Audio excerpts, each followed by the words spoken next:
hitz sarrerai, ez duzu aurkituko. Bate baino gehiago aurpegiratu izan diate inoiz, hitz sortzaile, asmatzaile edo itako naizela eta behar ganean eta behar testanean beraz hitzak sortzen ditudala. Kasu honetan, iruditzen zait, pekatu baldin bada, ez dela larri horietakoa izango. Kontzeptuak izan ere badu pisua. Eta gure artean kontzeptu hori aspaldidanik ibili da girabiran, eskolen buruan eta zenbaiten luman, baina hitz jakin bat ez diogu eman izan. Bagenekien aurra hortze hola, baina Jokin edo Bixente esaten ez genuen inoiz jakin. Hortze hon, baina izenik ez genion jartzen. Egon bazen. Emagun orain dela 250 urte inguru 1771 batean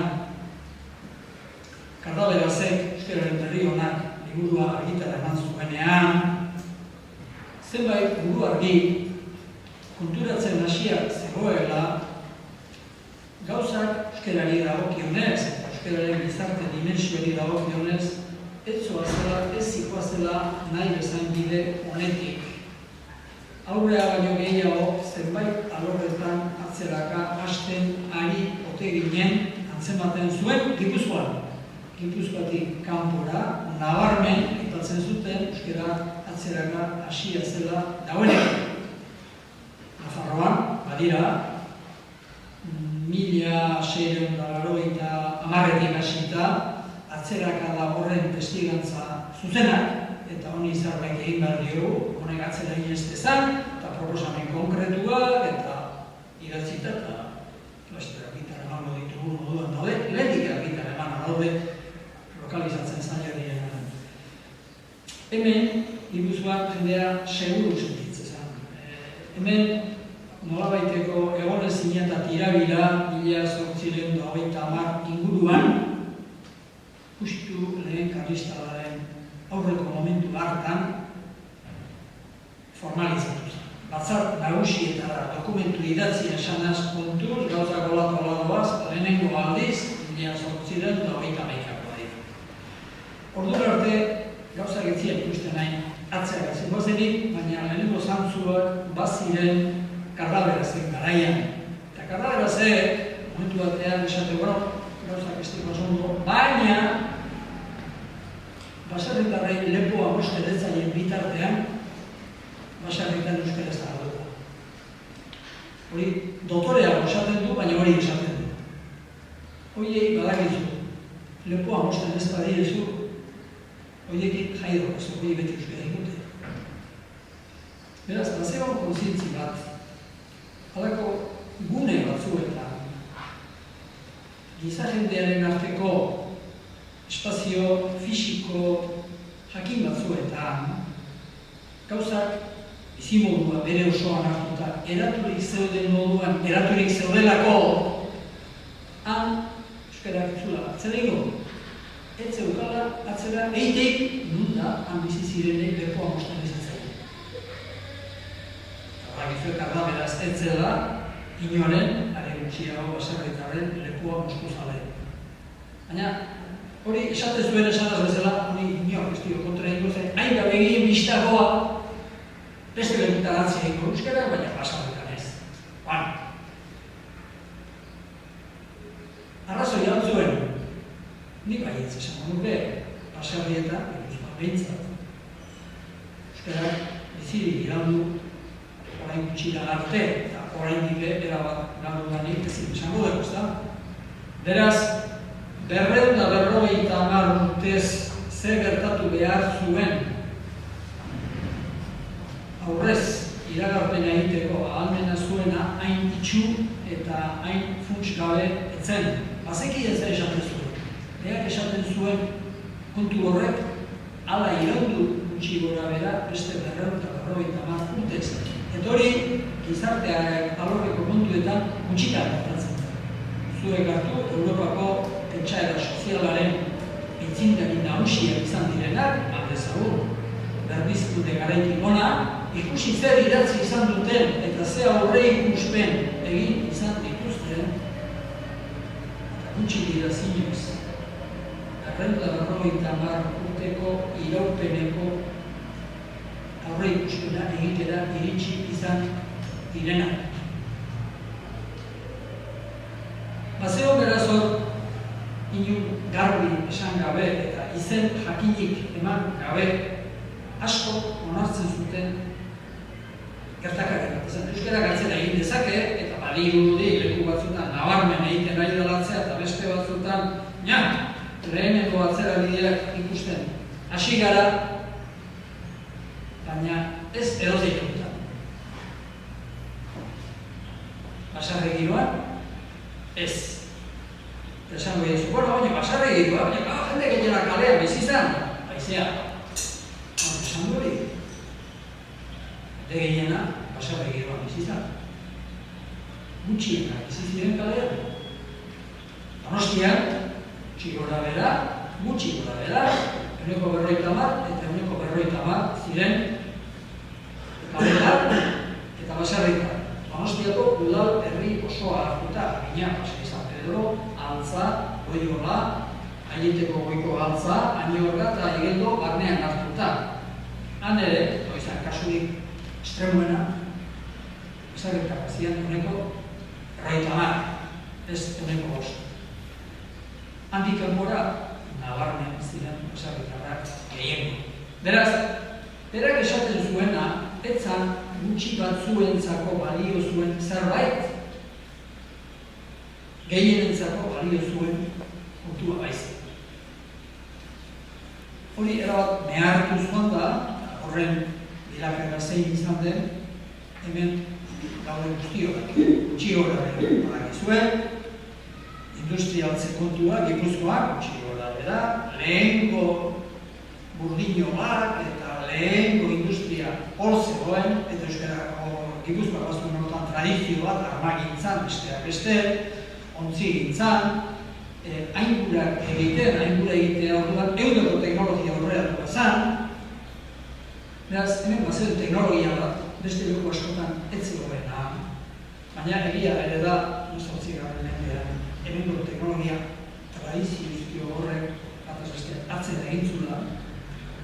Europan sortuz zikozen industria molde berrien aurrean indarra duen duela, haiei aurre egiteko moduik ez genuela, eta gutxi gora bera, 1810, 1820, 1825 arte, Ameriketako koloniak, Espainiako koronaren menpeko ziren artean, han bagenerukan merkatu gatibua eta salmentak segurtatu genituen. Haiek Espainiako koronatik aldendu zirenean, bukatu zan. Eta nik aurrera, Suediako burdinari aurre ingo bazenion, ja koronaren babesak ez zizun balio, zuk egin behar zenun haren pareko burdina. Eta ez genuen egiteko horrelaken hori izan. Industria berriro burua jasotzen hasi izan, Tolosan oso ondo dakizue hori, 1892, Nola? Hemen oaindik, hasi horian 10 kilometro bera eta horian 10 kilometro gora, hor dauden adreiuzko tximinia horien bidez. Hori dara kolpea sortu zian, perretxikoa zela. Eta badakiko, hori sortu zian. Bigarren kolpea, 1860 ingurutik, 1894 estrenatu zan noski, norteko trenkarriak ekarri zuen, horrek gauzak aldatu entzitu. Jendearen harreman sareak birformulatzen hasi zian. Batetik jendea fabrikara joaten hasi zan lanera, lekoetzan joaten, zen fabrikei, eta bestetik salmentak urrunagoko distantzietan egin zitezken trena zela medio. Horrek ordurarteko bizi moldua aldatu zuen. Ez hizkuntza bakarrik, bizi modua zan aldatzen hasi zena, eta kanpoko jendea hona etortzen hasi, hemengo basarriago kanpora joaten hasi, eta gero, nik uste hori mendeko historia eta zenak nien ez zuei kontatzen hasiko, kontua da, garai bateko demografiko, linguistiko eta sozioekonomiko ura gesalduz antzera. Kontua ez da, guk askotan abar planteatzen badugu ere, Madrilen horbaitek esan zuela, hau euskara kendu bertzio, jarriko herri bakoitzea maisu bat, eta punto. Ez, maisuak lehen zauden. Eta bertako gurasoek askotan agintzen zieten bertako maisuari kontuz gero gure seme-alabak hitz bat erderaz egin. Bertako gurasoek. Orain, guraso horiek askotan, beste maisu batzuei esaten dien bezala, ikas bezatela ondo inglesez, Ez du esan nahi guraso horiek euskararen etxai direnik. Esan nahi du, bereiek uste dutela, beren hasierrek edo beren garbinek inglesez ondo ikasten badu, azten direnean etorkizun txukunago izango dela. Hobeto ekipatuta aterako direla. Gizarte global hortan ingelesa aldeko puntuazio bat izango dela ez kontrakoa, eta nahi dutela seme-alabek puntuazio hori behintzat ahalik eta neurri handienean izatea. Eta halako mailako ingelesa giri atera horrez halako bateatzen daute, hobe, gero lanera insertatzeko. Eta orduan ere, alatxu zen, merkatua koronak erabat hasi Filipinetatik, Txileraino eta Kaliforniaraino, Kalifornia barne, jakina. Pentsa zematen euskaldun joatezan Kalifornia, ez da sinisti. Haientzat dudalana aukera bat zan, haientzat, gaztelania jakitea, ez zan kalte burutik etzitzaien pasatzen, haien seme-alabek, normalen semeek, gutxitan alabek. Gaztelania ikasteagatik euskara galduko zenik. Orain, Valladolideko pareja batik burutik pasare egiten bezala, bere seme-alabek ingelesa ikasteagatik, Valladoliden gaztelania galdiko denik. Bi gauza dira. Eta jendeak hori entenditzen zuen, hizkuntza soziologiazko ikastarorik egin gabe, ondo entenditzen zuen. Zer da gizarte mailako hizkuntzaren konfigurazioa eta zer da norbanakon hizkuntza gaitasuna eta versatilitatea. Hizkuntza batean eta bestean segun noiz, nun, norekin, zertaz hitz egin behar dugun. Gaur, Valladoliden edo Logroñon ingeles ikasten duen batek, gazte batek, ez du hori horren bestez gaztelania ahazten.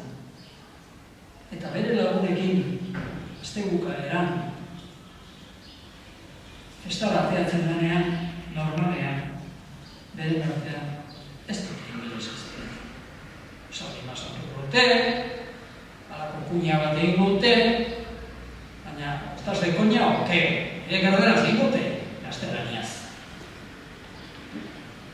Hemen ere gauzak neurri batean, bazan, oinarrizko konfigurazio bat, non, jendeak, etxean, lagun artean, kalean, hainbat kasutan, ez beti, lanean, euskaz daitezun, burutik pasa ezitzaien egiten, gaztelaniak ikasteagatik, Tolosan, jendea lanak erredez hasiko zuenik, hori burutik ikatzen pasatzen.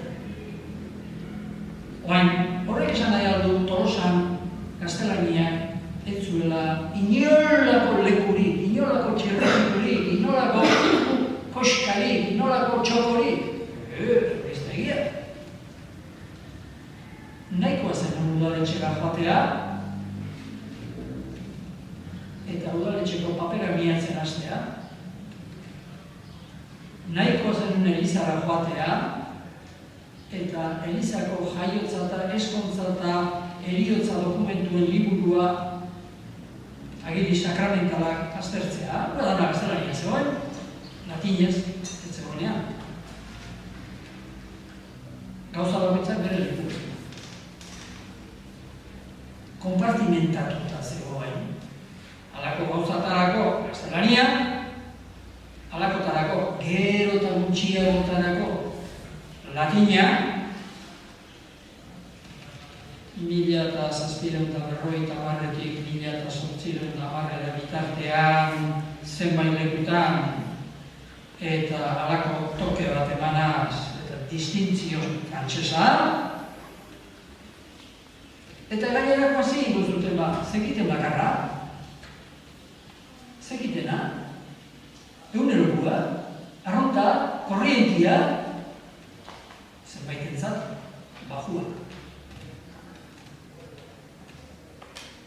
Konfigurazio horri diglosia esan izan zaio, esan bezala teorikoan, gure artean izan ezik.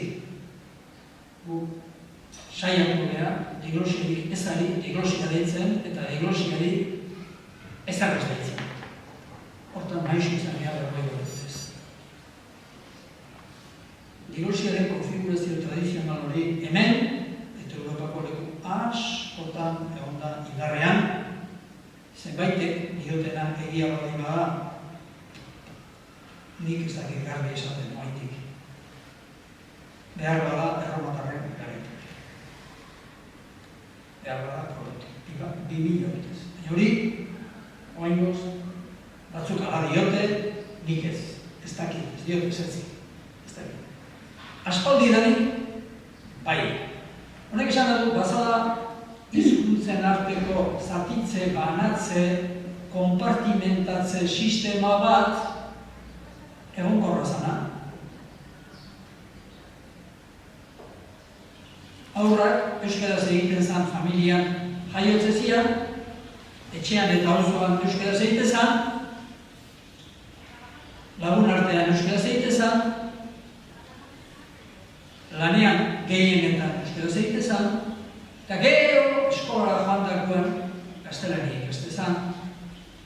Eta gero apaiz bidea hartzen bazen du, jakina, orduan, gaztelania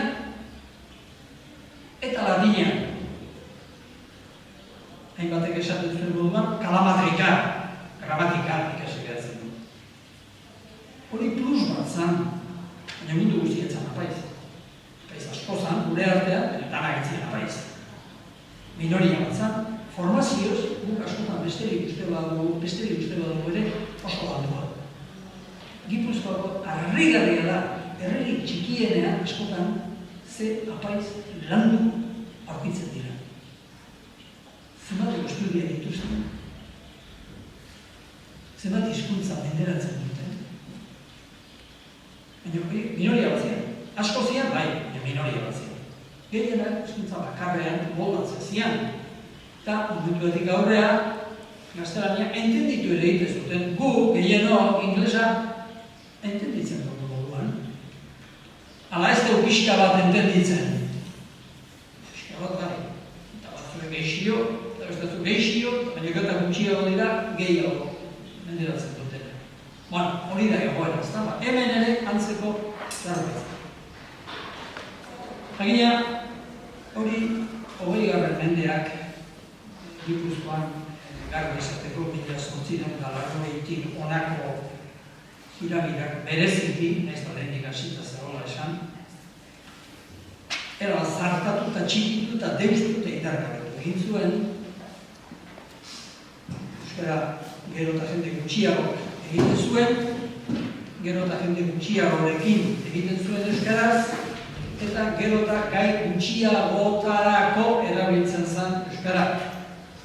Beraz, euskarak murrizte demografikoa, eta jende gutxiago, murrizte territoriala, eta leku gutxiagotan, murrizte sozio-funtzionala, eta funtzio gutxiagotarako jasan zuen, ari berean. Horren aurrean, Euskaltzale jendeak esan zuzarra eta ikardiago. Horren aurrean, 1000 eratako planteamentua geolitezke, baina funtsean bi dira.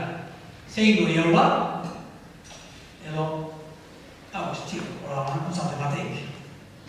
Beste formula asko hori ezke tarte bitartekoak, eta egoten dira, eta askotan tarte bitartekoiek pisu handia dute.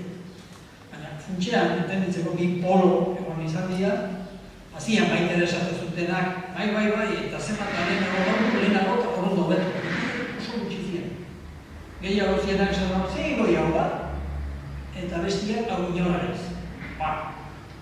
Hau inolarez esaten zutenen artean, hainbat irtenbide bilatu nahi izan ziren.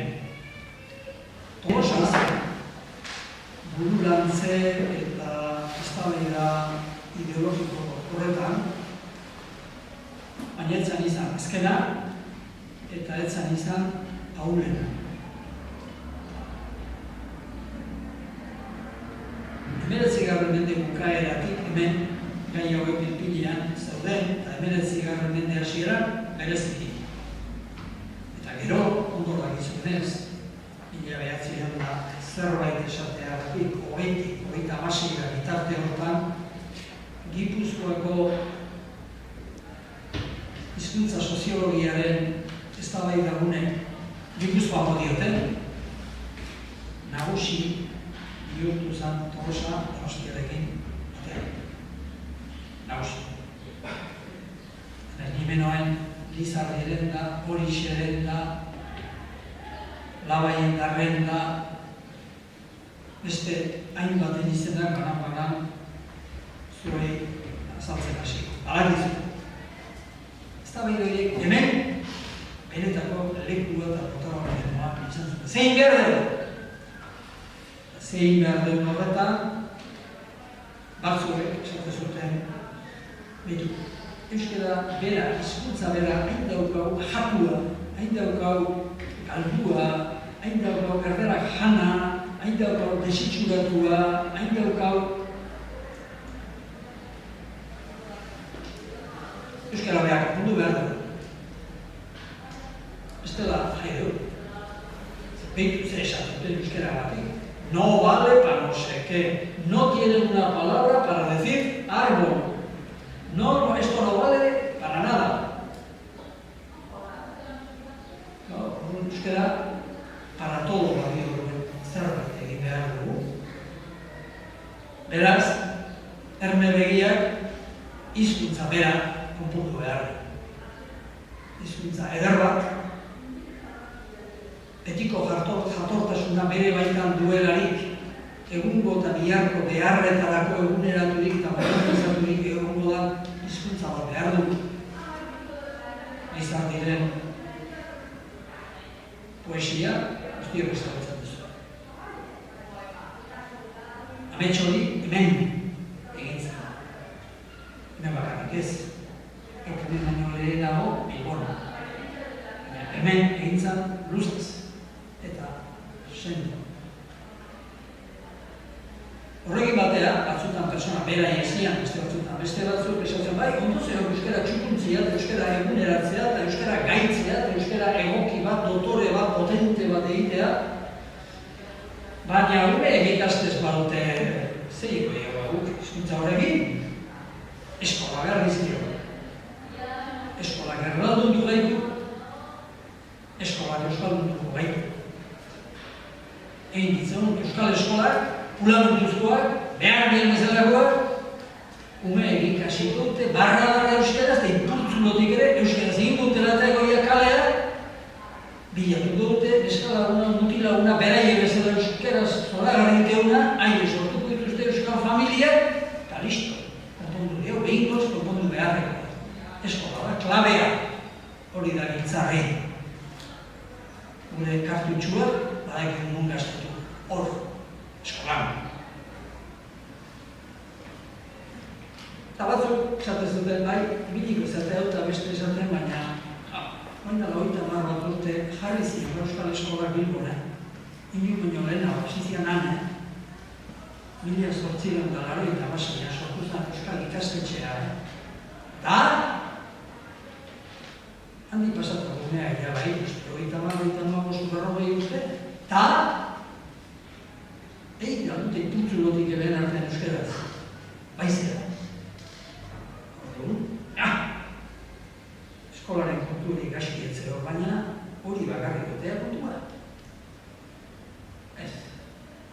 politika da kontua.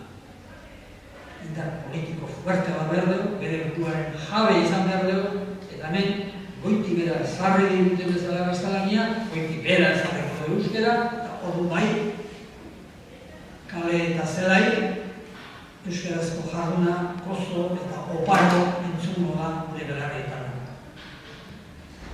Hori ere ezagutzen ez. Horiek guztiak, neurri batean, Tolosian eta Tolosa inguruan debatitu ziren. Eskolaren garrantziaz, Tolosa inguruko jendeak ze protagonismo izan zuen jakiteko ikusi, adibidez, Miguel Alonsoren idazkiak. Deituraz, badakizue, poblano zen, baina Asiako bere naia arzobiskoa bezala, berak ere, herriko izen hartu behar izan zuen. Auzotarra izanik, auzokoa izanik, Miguel Alonso. Berak harreman zuen, Belgikako, Luxemburgoko eta punta-puntako eskola elebidunen bultzatzen egin. Europako puntako jendea egin hartzen zian hauek harremanetan. Hauek etzian, baserri iskutuen borde eta zein goi hauga Tolosako ferira jetxi hastean behin da ez etzan olako jendia. Begia zabali zituzten. Urrutira behiatzen zuten, bazegiten, gaizinen, kapazinen, jende honazten. Haiek apustu egin zuten eskolaren alde eta apustu eraz alferak izan. Gaur daukaruna balima daukagu, alako jende orduan egindako saioari esker daukagu, besteak beste. Hor, Tolosak badu bere lekua.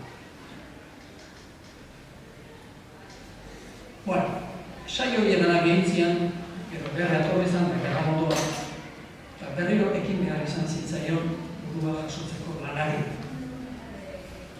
Eta burua jasotzeko saio hortan, 1950, 16, 17, 18 inguru hortan, beste esparrutoko iniziatibez aparte, eskolaren aldeko iniziatiba sortu zen, ikastolak gareli indartzea, ikastolak lehen sortuak ziren, Tolosako bat ez dakit, baina behar bada 1925 inguruan, 22an. Xavier Txota, Martin Txilibitu eta liburu horietan hemen imprimatuak dira, eta Xavier Txo badakigu, Xavier Norzen, Mendizabal, López Mendizabalen semeak. Ikastola bializu, Xavier Txo zan, eta liburu ere Xavier Txo egin zuen. Hoi dara bat, hemen abiatu ziren, egin bat gauza, gerra horren. Eta gero, gerra ondoan, berriro, ikastola dutu bai, gogor, eutxi, zitzaion, lehen baino, zabakunde handiago izan zuen. Hasieran, hiriburuan. Gero, herriburuetan. Inoiz ez baserrietan. Kontu hauek kale kontu dira. Tartean, gizartea urbanizatu egin zen. Baserriak usten hasi ziren, horreteko segundu esan dit, adibidez izugarri hona, Tolosako horreita baduteko emakume batek bere beraia orduan esan zuena. Baina hiria, baserritara bideak egin, baina bideak ez dira jendea honeak hartzeko, bidea dira jendea kalea izteko. Eta gaztatu dira, Alaba, kalera eskontze zan, altzuena, baserria ino txin eskondu naiz. Bazegiten azartzea. Hori izan, aldaketaren zati bat. Beste izan zen, baserritik bizi izatetik, baserrik bizi izatera pasa. Esan bide zure, txoakei galanta esan, deklinagide atzizki bat egin ez gehitu. Baina hasiko gora eta bera, ez hori izan deklinagide atzizkia, hori bi bizi modu zeharo diferentea dira. Baserritik bizi dena, badakizue zer da, biziko bada, baratzan lan egin, soroan lan egin, ganadua gobernatu, eta gainerako egin da ditu.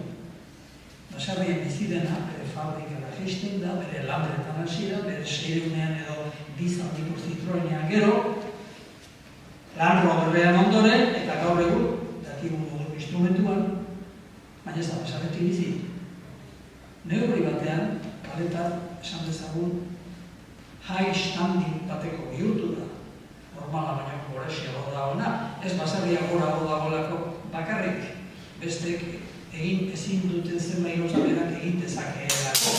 Kaleko adelantu guztiak dauzka, eta gainera kaletarrek eta kaletarrok ez daukagu. Eta gero eta gehiago apresiatzen da, naturarekiko lotura zuzena. Giro hortan, gertatu zen, baserriak ahurtuz joate horrekin, kalean, gero eta euskal gehiago bizi izatearekin, pentsatu zala, hemen kontua dek, erdaldunak euskal mundu behar ditugula. Eta, ziren eskolak, horregatik ziren kalean, urreztilean ziren eskola, euskal asko sortu behar dikuneak euskal duntzeko. Hoi, amona josekoak eta tio esintea egite zuten, etxeko zutalian. Artako zen eskola egar, euskaltegirik, are gutxiago, kendu. Nor euskal mundu dago euskaltegi batean, umetan, inoa ez?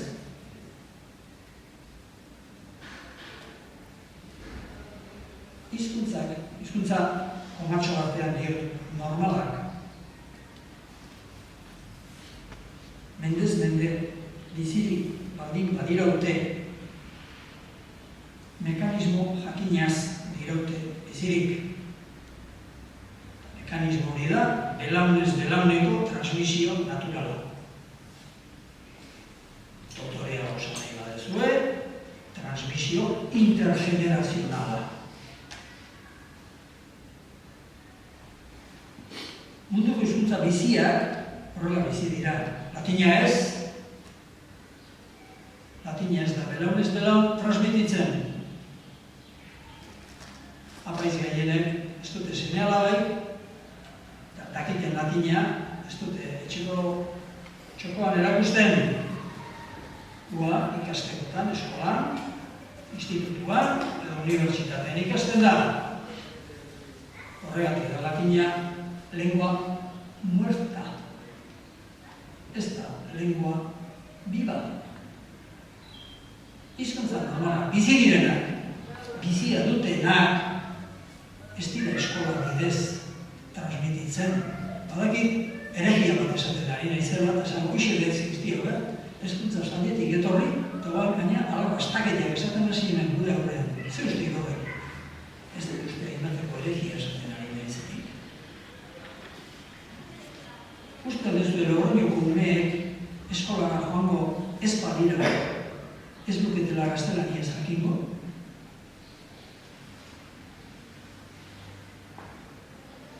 Uste dezu Bordeleko umeek eskolara joango ez badira, ez duketela frantsesez jakingo.